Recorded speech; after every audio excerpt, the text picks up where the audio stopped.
Hi there. So I want to show you how to make a histogram. I'm going to show you one particular method, but a couple of variations within this method. I know histograms can be very confusing, particularly when you're following instructions, intervals and bins, and just the language can be confusing and stumble you at times. So just remember, bin and intervals are very much interchangeable, and they're talking about the same thing, just different ways to think about that thing. Okay, it's really important that we do that. Remember that when you're making a histogram, you're grouping data. So as you can see here in this particular histogram that I've made, we've grouped data here within the interval of negative 0.05 to plus 0.05, or we've placed it in the zero bin. The data, all the data falling within the range of negative 0.05, so like negative 0.04, negative 0.01, 0, plus 0.1, 0.01, plus 0.02, they all get dumped into this group. We don't distinguish between those data values, okay? That's how histograms work. So I'm going to show you really quickly how to do that. One method is to use a tally. So you sort of create your tally here, and then what you're going to be doing is you're just going to be reading your thing. So I'm going to read team 1, and notice I'm going to read the team 1 here is negative 0.01.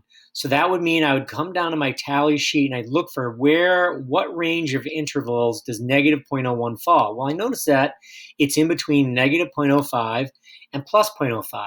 So I would just simply make a tick mark, a tally mark for 1. So that might represent this value right here. And then I continue to go and do that for each of these other ones. I look at team 2, I look at team 3, I look at team 4, and so on, all the way back down to team 15. And what I end up with is, I end up with my intervals, with my bin labels, and how many is in each value. Now you'll notice that, for example, in the plus 0.5 bin, there's no count. Okay, and so I'll show you how that looks like later. The only reason why this might have a particular advantage is because now I've got a total number in each of my intervals. And so I know how long my bar needs to be. And so then I'm going to go ahead and I create a scale to plot these interval values. Now, in making my scale, I've got one of two ways to do that. And this is where things can get a little bit confusing and it's hard to understand. But this is where you want to go ahead and choose the way that you think about it the best. So one way is I can make a tick mark in the middle of my column, and I can label it with just the bin labels. So 0, 0.1, 0.2, 0.3, 0.4. Okay, and here I'm going to make a bar on either side of each of my tick mark.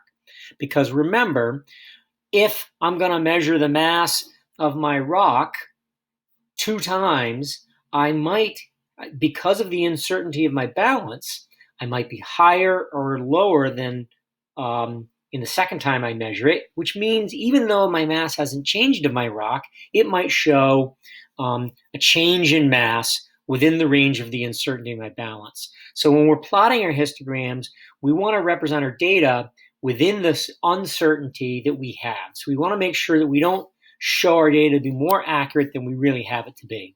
So that's why in this particular case, these balances that were being used, they had an uncertainty of negative 0.05 to plus 0.05. So what I want you to notice here is I've plotted 0 and negative 0.05 in a bar on either side of this.